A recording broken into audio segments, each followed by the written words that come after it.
katika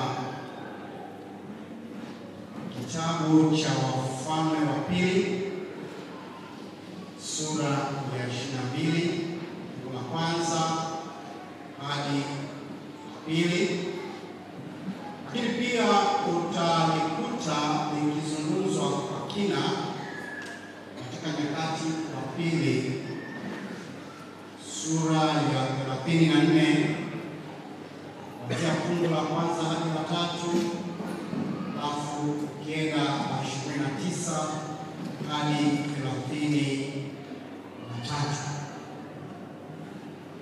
Neno la Bwana linasema Yosia alikuwa na umri wa miaka 18 alipoanza kutawala.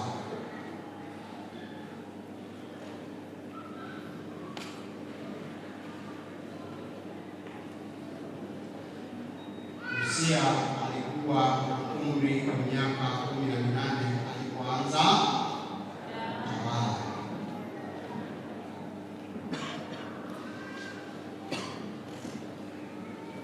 Moja ya hatari ambazo zimekabili dunia ni kuwa na waumini ambao hata mchungaji akikosea wako tu kimya, maana hawana Biblia zao, au kama wako nazo wala hata hawahangaiki kufuatilia.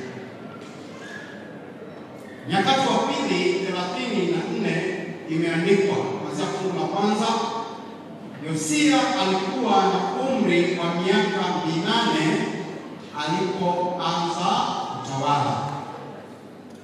Akatawala miaka 21.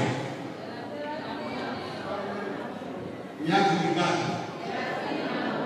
Akatawala miaka 31 kwa Yerusalemu.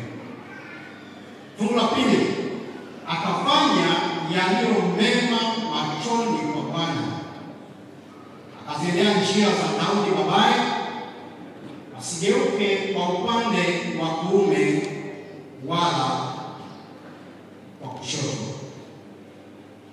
Fungu la tatu, kwa kuwa katika mwaka wa 8 wa kutawala kwake, naye akali mchanga, alianza kumtafuta Mungu wa Daudi babaye. Hata katika mwaka wa 12 akaanza kusafisha Yuda na Yerusalemu kwa kuondoa mahali pa juu na kwa kuondoa maashera na sanamu za kuchonga na za kusubu. Tuombe. Baba yetu na Mungu wetu, kwa kuwa leo tuko katika chumba hiki kikubwa, walimu wa watoto, wazazi, wachungaji na kila mmoja ambaye amekuja katika mkutano huu, tunaomba Bwana tusikie sauti yako ikinena nasi. Jana tulisikia wakati huu sauti yako ikinena nasi kupitia mtumishi wako Mchungaji Mwakalonge kwa kisa cha mtoto ambaye hata jina lake halikutajwa. Leo tuna kisa cha mtoto mwingine, Yosia, ambaye akiwa na miaka 8 amekuwa mfalme wa ajabu. Jambo hili ni gumu, linahitaji Roho Mtakatifu kulielewa na kulieleza.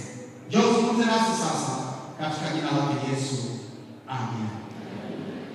Wapendwa, Biblia ina visa vingi ambavyo vinashangaza, na hasa mimi binafsi kuna visa vingi vya Biblia ambavyo vinanishangaza sana. Moja ya visa vinavyonishangaza ni hiki: mtoto wa miaka 8 kumchagua Mungu katika mazingira ambayo kwa kweli ni magumu. Mtoto wa miaka 8, mtoto wa miaka 8 kuwa na msimamo ambao wakati mwingine wasichana wa miaka 23, wavulana wa miaka 30, wazee wa miaka 50 hawana. Ni kisa ambacho kinanishangaza sana. Neno la Mungu kama ambavyo tumesoma Wafalme wa Pili sura ya 22 fungu la kwanza na la tatu, lakini Nyakati wa Pili 34 mafungu tumesoma. Katika fungu la 29 la Nyakati wa Pili 34 neno la Mungu linasema, ndipo mfalme akapeleka wajumbe. Tunaongea habari za Yosia. Ninaongea hivi, lakini bado kisa hiki kila wakati ninapohubiri kinanishangaza. Inawezekanaje mtoto wa miaka 8, bali mbaya hatukuja na watoto wa miaka 8. Hapa katikati yetu kuna mtoto wa miaka 8 aliyekuja na wazazi wake. Tunaye mtoto wa miaka 8. Sijaona, lakini kama yuko basi chukulia mfano wa huyo mtoto wa miaka 8 ambaye anakuja na kugeuka kuwa mfalme. Na cha ajabu kiendelea, ndipo mfalme akapeleka wajumbe akawakusanya wazee wote wa Yuda na Yerusalemu. Na anapoongea mfalme wa muktadha huu, anaongea mtoto wa miaka 8. Ndipo mtoto wa miaka 8 akapeleka wajumbe akawakusanya wazee wote wa Yuda na Yerusalemu. Mtoto wa miaka 8 kwa kazi akapanda mpaka nyumbani kwa Bwana, na watu wote wa Yuda na wenyeji wa Yerusalemu na makuhani na Walawi na watu wote wakubwa kwa wadogo, naye akasoma masikioni mwao maneno yote ya kitabu cha agano kilichoonekana nyumbani kwa Bwana. Asimama mfalme mahali pake akafanya agano mbele ya Bwana, kumfuata Bwana na kuzishika amri zake na shuhuda zake na sheria zake kwa moyo wake wote na kwa roho yake, kuyatenda maneno ya agano yaliyoandikwa kitabuni humu. Akawafanya wote walioonekana katika Yerusalemu na Benyamini walikubali, na wenyeji wa Yerusalemu wakafanya sawasawa na agano la Mungu, Mungu wa baba zao. 33 naye Yosia akayaondolea mbali machukizo yote katika nchi zote zilizokuwa milki ya wana wa Israeli, akawafanya wote walioonekana katika Israeli kutumika nao wamtumikie Bwana Mungu wao siku zake zote. Hawakuacha kumfuata Bwana Mungu wa baba zao. Wapendwa, katika mada au somo la leo tunamwangalia mtoto ambaye kama leo angekuwa miongoni mwetu, si ajabu sisi wazee, akina baba na akina mama na vijana tulioko hapa tungemwangalia kwa macho ya dharau. Wakati mwingine hata tungemfinyolea, hata wakati mwingine tungemnyoshea mkono, hasa anapokuwa akijipitisha mbele za watu. Kama wazazi ambao wengine wamekuja katika mazingira ya ukali sana, wangethubutu hata kumnyoshea kidole na kusema wewe mtoto wewe. Na wengine wangemwangalia kwa jicho la kushoto. Ile jicho la kushoto la jamaa. Ana anapata tu hivi jicho. Nasikia kwamba nguvu zako zote zimekuishia. Somo la leo kupitia mtoto Yosia aliyekuwa mfalme, tutajifunza jinsi ya kuwa na nguvu za kiroho kupitia kielelezo cha Yoshua. Labda mbele nikuulize swali la kisa. Hivi kama leo ungeulizwa, mama yangu nimekuona, leo ungeulizwa funga mkono wako, ya kwamba je, unazo nguvu za kiroho? Mtaji mama yangu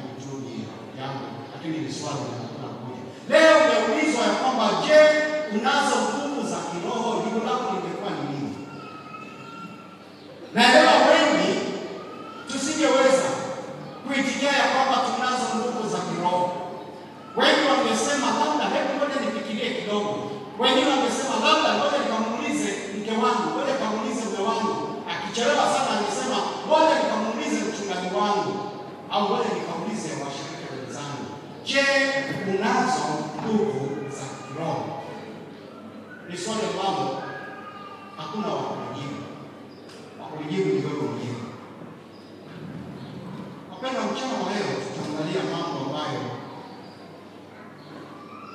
yana muhimu sana. Daktari wa afya yuko hapa.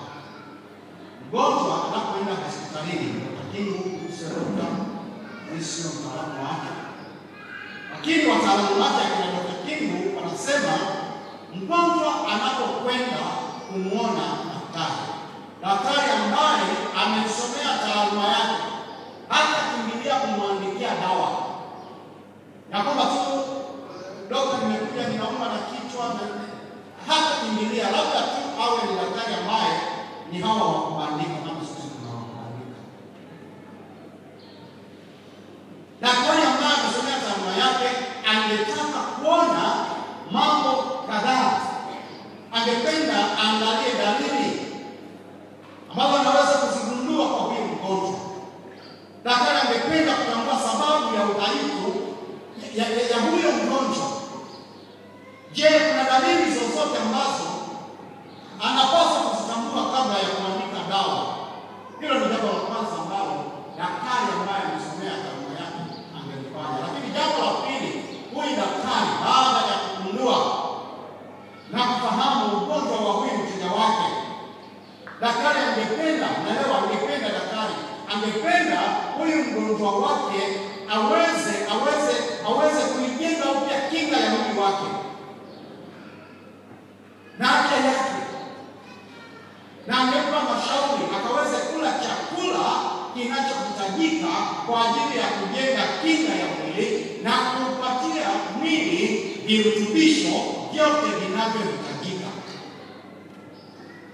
Inawezekana angemwandikia au angemweleza sasa kwa dalili ambazo tumeziona. Kumbuka wakati ule kabla vipimo vingi vya malaria havijaja, ukienda kwa daktari kumwambia unauma na kichwa, wale ambao wanakuwa wa zamani kidogo, daktari akwambia ulini na ndoa hali, halafu wakati mwingine utaona kufanya macho yenye angalie. Halafu anapofanya hivyo sio kwamba ni mahoka, ndio mahoka anatafuta dalili, na akiziona hizo, huyu daktari mtaalamu atamshauri mgonjwa wake kufanya yale ambayo ni muhimu ya kufanya. Atamshauri ajenge kinga ya mwili wake na afya yake. Atamwambia ale chakula chenye afya, chakula chenye afya. Inawezekana atamwagiza pia anywe na maji ya kutosha, kama tumekuwa mbele ya mheshimiwa daktari Janabi, labda anamwambia anywe lita 1.5 hadi 2 kwa siku. Lakini kama tumekuwa mbele ya Ellen G. White, kulingana na kitabu kile cha Counsels on Diet and Food, ukurasa wa 419, anamwambia anywe tu maji ya kutosha, hasa maji ya moto au ya vuguvugu, ili tu aweze kujenga au kurejesha maji ambayo yamepotea au maji ambayo yanahitajika. Maana wataalamu wa afya anasema ya kwamba maji ni dawa ya kwanza kabla ya dawa nyingine yoyote. Ndio maana madaktari ambao wanafahamu taaluma yao hawakimbilii sana mgonjwa kunywa dawa. Fanya nini kukabiliana na udhaifu wa kiroho? Tutaangalia kupitia mtoto mdogo Yosia kwa neno la Mungu. Ili kukabiliana na udhaifu wa kiroho, tunahitaji kutumia njia ile ambayo inatumika kutafuta udhaifu wa kimwili. Kwanza, ni lazima kwa udhaifu wa kiroho, dalili ya udhaifu huo wa kiroho lazima itambuliwe. Je, unajua dalili ya udhaifu wako wa kiroho ulionao?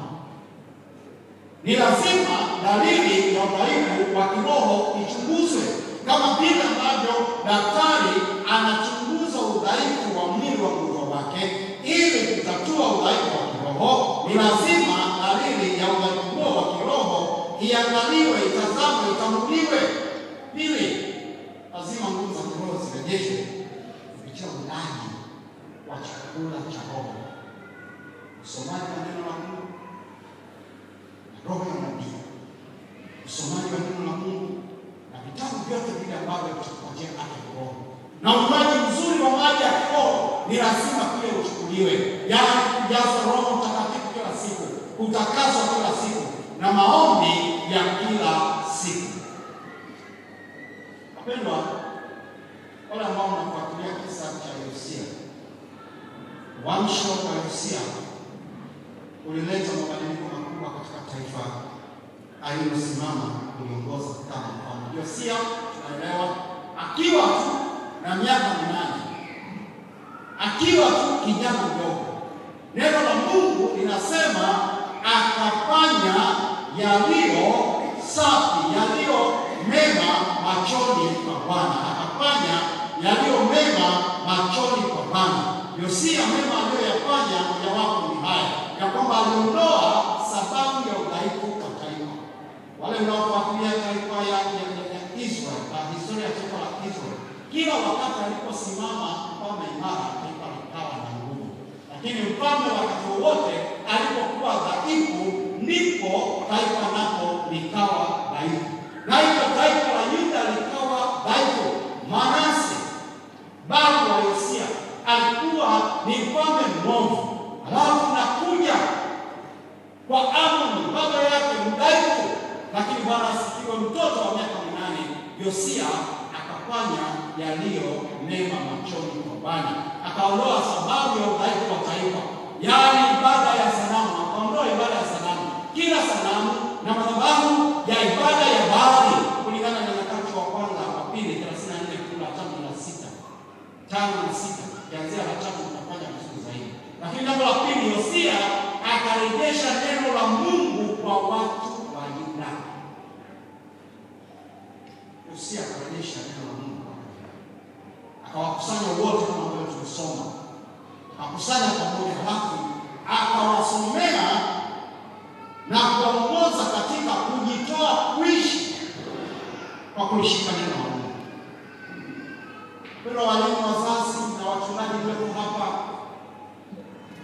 tumeitwa na Mungu si kwa bahati mbaya. Tumeitwa kuwaongoza watoto, tumeitwa kuwafundisha watoto, tumeitwa kuwalea watoto, tumeitwa kusimama upande wa watoto. Fungu la 33, Nyakati wa Pili 34, naye Yosia akayaondolea mbali machukizo yote katika nchi zote zilizokuwa milki ya wana wa Israeli, akawafanya wote walioonekana katika Israeli kutumika na wamtumikie Bwana Mungu wao siku zake zote. Hawakuacha kumfuata Bwana Mungu wa baba zao. Natamani mchana wa leo, ingekuwa Biblia inaandikwa upya, jina lako mwalimu litajwe, ya kwamba mwalimu fulani kwa ajili ya watoto, mwalimu fulani kwa ajili ya kanisa mahali fulani, mchungaji fulani kwa ajili ya watoto, mama mchungaji fulani. Watoto wakawa na nguvu za kiroho, wakafanya yaliyo mema, kwa sababu huyo mwalimu so alifanya yaliyo mema machoni. Na uchunguzi wa makini, wapendwa, wa kuondoa udhaifu wa kiroho utatusaidia kuelewa jinsi ambavyo tunaweza kuondoa udhaifu wa kiroho katika maisha yetu, kama walimu, kama wachungaji, kama wazazi, kama walezi, kama kila mmoja wetu aliyo hapa, kupitia kisa hiki cha Yosia. Ili uweze kuondoa udhaifu wa kiroho, jambo la kwanza, angalia yale yote ambayo yanakusababishia udhaifu wa kiroho. Kuna mambo ambayo kama mwalimu yanakusababishia udhaifu wa kiroho, na unayafahamu. Hata sasa unapo msikiliza ukisema au mchungaji anataka kunisema nini, sina yafahamu mambo ambayo yanakusababisha udhaifu. Unayafahamu hasa wewe na mwingine, wewe unafahamu pamoja na wewe mwingine yuko pale, mwingine yuko pale, mambo ambayo yanakusababishia udhaifu wa kiroho. Niliponyamaza, Zaburi 33:4 anasema, niliponyamaza mifupa yangu ilichakaa kwa kuugua kwangu mchana kutwa, maana mchana na usiku mkono wako ulinilemea. Jasho yangu ikageuka hata nikawa kama nchi kavu wakati wa kaskazi. Sio kwa nini dhaifu wa kiroho hiyo nao na kufanya hata wakati mwingine, badala ya kuongoza watoto kwa Bwana, inawezekana kupeleka njia ambayo sio Bwana. Zaburi 68:18, 66:18 Zaburi, kama ningaliwaza maovu moyoni mwangu, Bwana asingalisikia. Ikiwa kuna mambo ambayo yanaziba masikio ya Mungu, asisikie dua, asisikie sala, asisikie maombi, mwalimu, mzazi, mchungaji, ikiwa kuna mambo ambayo yanaziba, yanaweka pamba katika masikio ya Mungu, ni mawazo maovu. Mawazo maovu. Mawazo maovu. Kama ningaliwaza uovu moyoni mwangu, Bwana asingalisikia. Ni nini unachohitaji kufanya ili kuondoa udhaifu wa kiroho? Unachohitaji kufanya ni jambo moja tu. Kutubu dhambi hiyo. Dhambi mahususi. Na dhambi mahususi. Hiyo dhambi mahususi ambayo unaifahamu kama mwalimu wa watoto, kama mchungaji, kama mzazi, kama mlezi, unahitaji kutubu dhambi hiyo mahususi na kuiungama mbele za Bwana. Ndivyo alivyofanya Daudi alipokuwa anasikia mwenye dhambi. Zaburi 32. Anatuambia, alikujulisha dhambi yangu, wala sikuficha upotevu wangu. Anasema, nitayatafakari, nitayakiri maasi yangu kwa Bwana, nawe ukanisamehe uovu wangu, uovu dhambi yangu. Ni nini udhaifu ulio nao ambao inawezekana hakuna sanamu ya kuchonga, lakini maisha yako yamejawa na sanamu. Watu wengine tunadhani ya kwamba sanamu lazima iwe ya mti ambao tukichonga alafu tumeiweka pale na kila asubuhi tunaiendea kupigia magoti. Wapenda, zipo sanamu nyingi mno ambazo zinayashika maisha yetu. Sanamu. Sanamu. Sio lazima iwe ya kuchonga. Sio lazima iwe ya mawe. Sio lazima iwe ya mbao. Zipo sanamu. Katika Ezekieli 14 fungu la 3 na 4, Bwana anatuambia jinsi jambo hili ambalo ni zito. Anasema, mwanadamu, watu hawa wametoa vinyago vyao na kuvitia mioyoni mwao. Huwezi ukaweka mbao kwenye moyo. Huwezi ukaweka jiwe kwenye moyo. Huwezi ukaweka mti.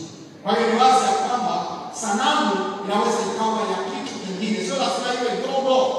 Wanadamu, watu hawa wametwaa vinyago vyao na kuvitia mioyoni mwao, nao wameweka kwazo la uovu wao mbele ya nyuso zao. Je, ni haki yangu niulizwe na wao katika neno lolote? Basi sema nao uambie, Bwana Mungu asema hivi, kila mtu wa nyumba ya Israeli, kila mwalimu aliyeko hapa, kila mtu wa nyumba ya Israeli atwae vinyago vyake na kuvitia mioyoni mwake na kuweka kwazo la uovu mbele ya watoto, mbele ya uso wake, na kumwendea nabii, mimi Bwana nitakujibu neno lake sawasawa na wingi wa sanamu zake. Anaposema wingi wa sanamu, haina maana kwa sanamu mpaka usikilize. Umeweka sanamu yoyote mwalimu wako? Wewe mwalimu wa watoto. Najua utasema ya kwamba mchungaji, sina gogo, sina jiwe, sina mbao kwenye moyo wangu. Lakini je, huoni maisha yako ya kwamba yanakuwa sanamu? Mtindo wako wa maisha, vile unavyoonekana mbele ya watoto, vile unavyovaa mbele ya watoto, vile unavyojipanga mbele ya watoto, je, huwezi macho ya kiroho yakaona ya kwamba hiyo ni sanamu? Sanamu sio lazima iwe jiwe, mbao au kingine chochote. Sanamu inaweza kuwa mtu unayempenda sana kwa Mungu. Sanamu inaweza ikawa mali zako, hata kazi yako. Sanamu inaweza ikawa nywele zako. Sanamu inaweza ikawa kucha zako. Sanamu inaweza ikawa chochote ambacho kinachukua nafasi zaidi ya Mungu. Sanamu inaweza ikawa ndevu zako, ambayo inachukua muda mwingi kuliko Mungu. Sanamu. Nywele zako, kucha zako, kope zako, mavazi yako, mapambo yako, maadamu tu umepatia kipaumbele kuliko Mungu, hivyo vinakuwa sanamu. Ikiwa ndivyo basi, sikiliza, unahitaji kupangilia upya vyako katika maisha kama mwalimu. Unahitaji kupangilia upya vipaumbele vyako kama mwalimu. Unachohitaji, Bwana ni mwema, ni kuja kama ulivyo, ni kuja kama ulivyo. Maana yeye ana uwezo, anazo nguvu, ana uwezo wa kubadilisha na kuyapindua upya maisha. Yale unayoyapenda ambayo ni chukizo kwake, akayabadilisha, na yale unayochukia ambayo ni mapendo kwake, akayaingiza upya katika maisha yako. Jambo la pili, ili kushinda udhaifu wa kiroho, rejesha imani inayojenga nguvu.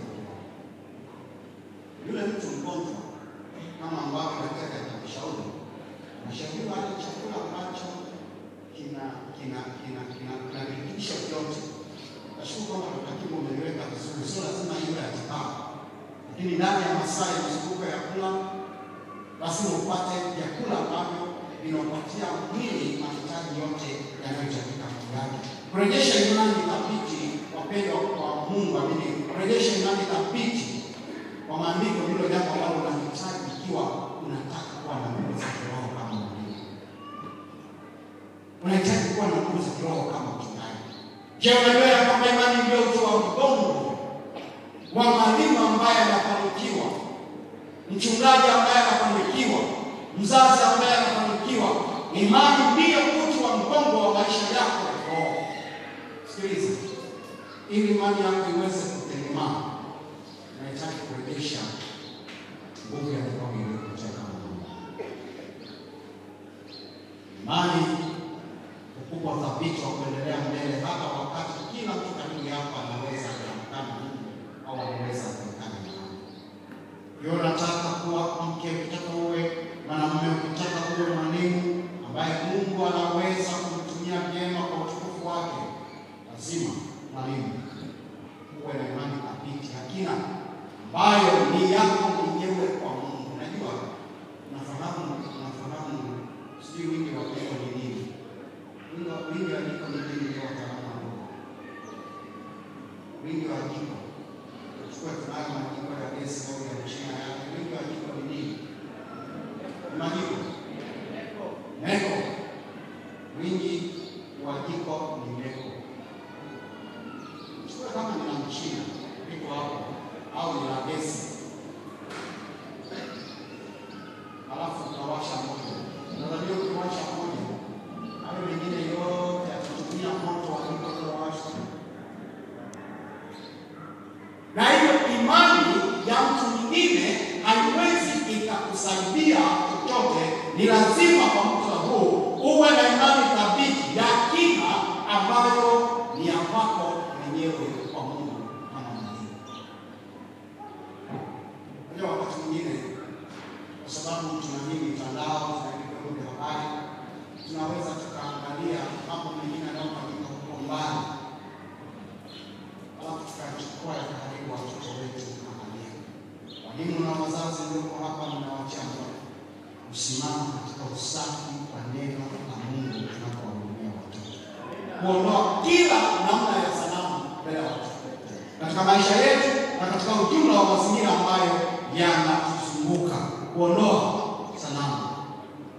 Na hiyo ndio sanamu. Danieli 1:18, Danieli anazimu wewe wako. Usipo azimu kama mwalimu, kuwa na maisha yanayomtukuza Mungu kwa wale wanaowahudumia. Wapendwa, huwezi kufanya lolote kuazimu. Danieli akazimu wewe wako kama hatajitia unajisi. Kama mwalimu, kama mzazi, azimu wewe wako kutojitia unajisi, ili kazi takatifu iliyopewa ya kuwalea na kuwatunza watoto iliyowekwa mikononi mwako, siku moja karibuni hivi Yesu atakaporudi iwe ni thawabu mbele zako.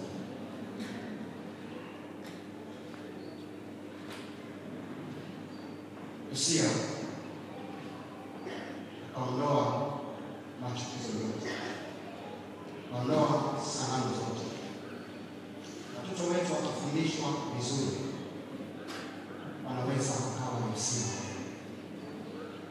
Je, ni kusudi lako kumwandaa Yosia mmoja wa leo katika zama yako kama mwalimu? Je, ni kusudi lako kumwandaa Yosia mmoja katika maisha yako kama mlezi, kama mwalimu? Watoto ambao wamewekwa dhamana mikononi mwako, je,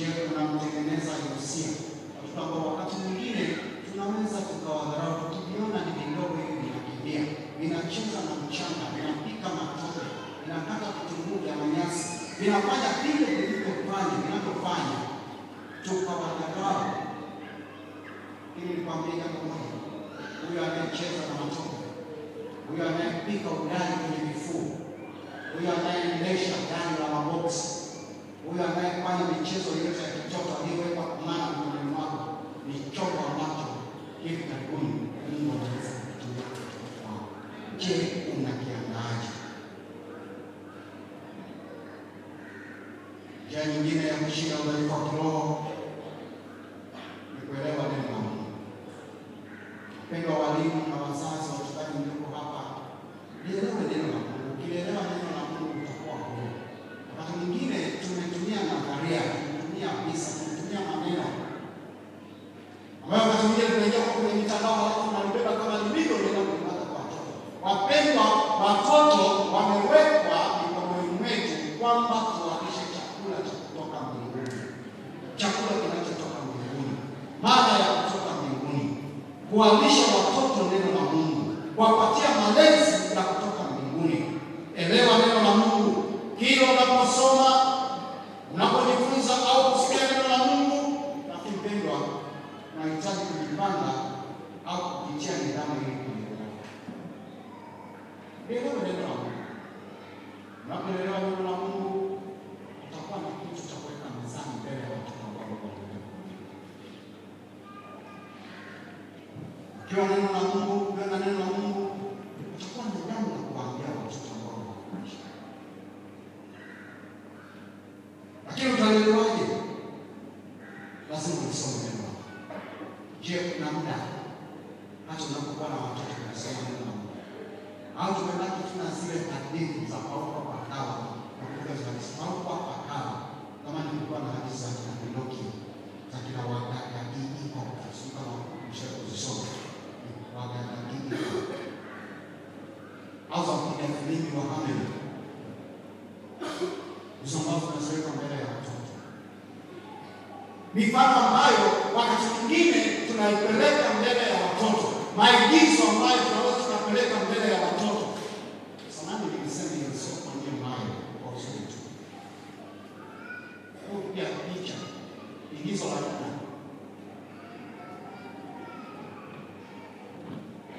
afilo tunapeleka mbele ya watoto. Nikuulize, je, utashangaa siku watoto nao waongoza, alafu unaona katika pamoja kamevaa suti, alafu kale katika nako amevaa shela, hapo inacheza kweli baba kweli mama, alafu inaenda. Maana bwana na bibi harusi baada ya hapo wanaenda honeymoon.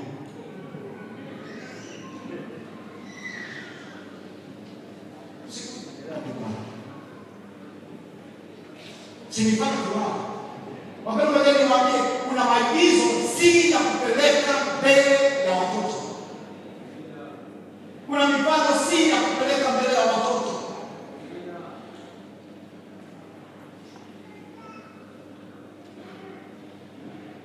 Tumeongea habari ya mtoto. Watoto wetu wanajifunza kwa kuona. Watoto wetu wanajifunza kwa kuangalia. Na hata hivyo maagizo si roho ya kanisa na waadventista wa Sabato. Hiyo unajua,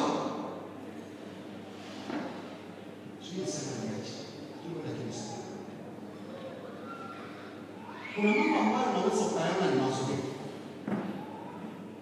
lakini ukiyapeleka mbele ya watoto wakayana, yanaenda katika mwelekeo kasi kutoka mwelekeo chanya. Na hiyo usalama wetu kama walimu ni kubaki katika mwelekeo chanya. Hata jambo hilo ni zuri, ukiangalia akili ya mtoto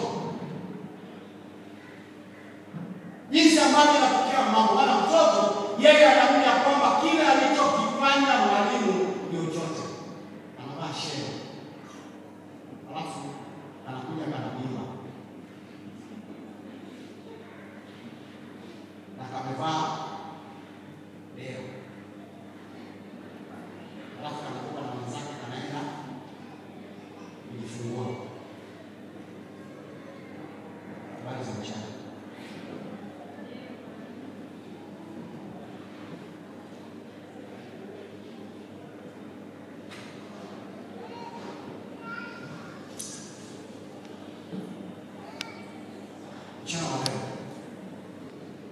sema. Bwana asifiwe. Mungu amekuweka ili uangalie sema.